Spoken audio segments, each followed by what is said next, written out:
A rotina era um porto seguro, um refúgio contra o caos do mundo lá fora. Acordar café, a mesma rota para o trabalho. As mesmas ruas, os mesmos rostos anônimos que se tornam familiares com o tempo. Eu vivia em um apartamento antigo no centro da cidade. Prédio com pé direito alto e assoalho que range. Esses sons eram parte da identidade do lugar. A trilha sonora da minha vida solitária e previsível. Era um conforto, um casulo que eu mesmo construí. Nada de extraordinário acontecia ali. E era exatamente assim que eu gostava. A paz era meu bem mais precioso. Naquela terça-feira, nada indicava que seria diferente. O dia correu como um roteiro bem ensaiado. Reuniões, planilhas, almoço apressado no restaurante de sempre. Voltei para casa no início da noite, céu laranja melancólico. Subi os lances de escada, o som dos meus passos ecoando no vão silencioso do prédio. Abri a porta, cheiro de livros e madeira antiga. Liguei a luz da sala, joguei a mochila no sofá. Fui direto para a cozinha preparar algo para comer. Tudo estava em seu devido lugar. A ordem era a minha armadura. Água para o macarrão fervendo, sentei com o notebook. Respondi a alguns e-mails. Organizei a agenda para o dia seguinte. A normalidade era quase palpável. Sons da cidade pela janela. Buzinas e sirenes distantes. Foi um som sutil, quase imperceptível. Um arrastar de pés no andar de cima. No início, não dei importância. O prédio era antigo. A acústica era péssima. Era comum ouvir os vizinhos. A senhora do apartamento de cima, Dona Elvira, era uma viúva idosa que mal saía de casa. Seus passos eram lentos, arrastados, conhecidos. Mas o som daquela noite era diferente. Não era o arrastar de chinelos que eu estava acostumado a ouvir. Parecia mais pesado, intencional. Como se arrastassem um móvel pesado, de um lado para o outro do cômodo. Desliguei a televisão. O silêncio que se instalou no apartamento foi preenchido por aquele som vindo do teto. Arrastar. Pausa. Arrastar de novo. Uma sensação estranha começou a se formar na boca do meu estômago. Um nó de apreensão. Tentei racionalizar. Talvez ela estivesse apenas fazendo uma limpeza fora de hora. Ou talvez o neto a estivesse visitando e ajudando a mudar algo de lugar. Mas era tarde. Passava das 11 da noite. Quem faria uma mudança a essa hora? O som persistia, ritmado, quase metódico. Era um som que não pertencia à rotina. Um erro na partitura da minha noite. Levantei-me e fui até a janela, como se olhar para a rua pudesse me dar alguma resposta. As luzes da cidade piscavam lá embaixo, indiferentes à minha crescente ansiedade. O som continuava. Agora, parecia mais forte, mais próximo. Tive a impressão de que vinha diretamente de cima do meu quarto. Voltei para a sala, o coração começando a bater um pouco mais rápido. Comecei a andar pelo apartamento, acendendo todas as luzes. A sala, o corredor, o quarto, o banheiro. A luz forte deveria trazer conforto, mas apenas criava sombras mais nítidas e escuras nos cantos. Cada sombra parecia se mover na periferia da minha visão. Um vulto rápido que desaparecia quando eu virava a cabeça. Era o meu cérebro cansado? O estresse? Ou era outra coisa? O apartamento, antes um refúgio, agora parecia um labirinto de ameaças potenciais. Cada rangido do assoalho sob meus pés soava como um aviso. Fui até a cozinha para beber um copo d'água, as mãos tremendo levemente. Olhei pela janela que dava para a área de serviço, um poço escuro entre os prédios. Foi quando vi, ou pensei ter visto, um movimento rápido na janela do apartamento de cima. A janela da cozinha de Dona Elvira. Era apenas um vislumbre, uma forma escura passando rapidamente. Tão rápido que eu não podia ter certeza do que era. Parecia uma pessoa, mas o movimento era fluido demais, quase antinatural. Fiquei ali, olhando para a janela escura, esperando que o movimento se repetisse. Mas nada aconteceu. Voltei para a sala, a mente a 1000 por hora. O som, o baque e o vulto. Eram peças de um quebra-cabeça que eu não queria montar. A sensação de estar sendo observado se intensificou. Era irracional, eu sabia. Não havia ninguém ali.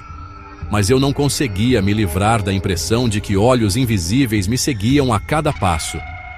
O ar parecia mais frio, mais denso. O meu santuário havia se tornado uma armadilha, e a porta de entrada, que antes representava a segurança do lar, agora parecia a única rota de fuga de um perigo que eu não conseguia nomear, mas sentia em cada fibra do meu ser. Decidi que precisava saber o que estava acontecendo. A incerteza era pior do que qualquer verdade, por mais assustadora que fosse. A preocupação com Dona Elvira se misturava ao meu próprio medo. Talvez ela tivesse caído. Talvez precisasse de ajuda. Essa possibilidade me deu um propósito, uma faísca de coragem em meio à paralisia. Respirei fundo e caminhei em direção à porta. Cada passo era deliberado, pesado.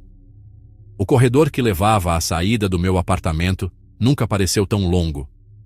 A maçaneta estava fria ao toque, um contraste gelado com a minha mão suada.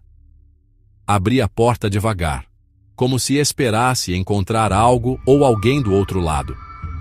O corredor do prédio estava vazio e silencioso, iluminado por uma única lâmpada amarelada que piscava intermitentemente. Era um silêncio oco, expectante. Comecei a subir as escadas para o andar de cima. O som dos meus pés nos degraus de pedra parecia absurdamente alto. Cada passo, um trovão. Meu coração martelava contra as minhas costelas, um tambor frenético anunciando meu avanço para o desconhecido. Cheguei ao patamar do andar de cima. A porta do apartamento de Dona Elvira, o 402, estava à minha frente. Escura, imponente. Parei a alguns passos de distância, tentando ouvir alguma coisa. Silêncio. Nenhum som de televisão. Nenhum rádio. Nenhuma voz. Nada. Apenas o zumbido da lâmpada do corredor e a minha própria respiração ofegante. Aproximei-me da porta, a mão levantada para bater. Hesitei. E se eu estivesse errado? E se fosse tudo imaginação e eu estivesse apenas incomodando uma senhora idosa no meio da noite? Mas o som do baque ecoou em minha mente. Era real demais para ser ignorado. Levei os nós dos dedos à madeira da porta. O primeiro toque foi tímido. Nenhuma resposta. Bati de novo, dessa vez com mais força. Dona Elvira? Está tudo bem? O silêncio foi a única resposta. E foi então que notei algo. A porta não estava completamente fechada. O medo lutava contra a curiosidade. A razão gritava para eu dar meia volta, descer as escadas, trancar minha porta e esquecer tudo aquilo. Mas a imagem de uma senhora idosa, talvez ferida, precisando de ajuda, me impelia para a frente. Com a ponta dos dedos, empurrei a porta. Ela se abriu lentamente, sem fazer barulho, revelando a escuridão total do apartamento. Um cheiro estranho veio de lá de dentro. Um odor metálico, adocicado e nauseante. Era um cheiro que eu conhecia instintivamente. Um cheiro primordial de alarme. O cheiro de sangue. Dona Elvira? Chamei de novo, a voz um sussurro. Minha mão buscou o interruptor na parede ao lado da porta. Meus dedos tocaram a parede fria, deslizando em busca do pequeno plástico. Quando finalmente o encontrei e o apertei, nada aconteceu. A escuridão permaneceu. A luz não funcionava. Saquei o celular do bolso, o coração batendo descontroladamente. Liguei a lanterna e o feixe de luz branca cortou a escuridão como uma faca, revelando a sala de estar. E o que vi me fez esquecer como se respira. A sala estava um caos. Móveis virados, um vaso de plantas quebrado no chão, terra espalhada pelo tapete. Parecia que uma luta havia acontecido ali.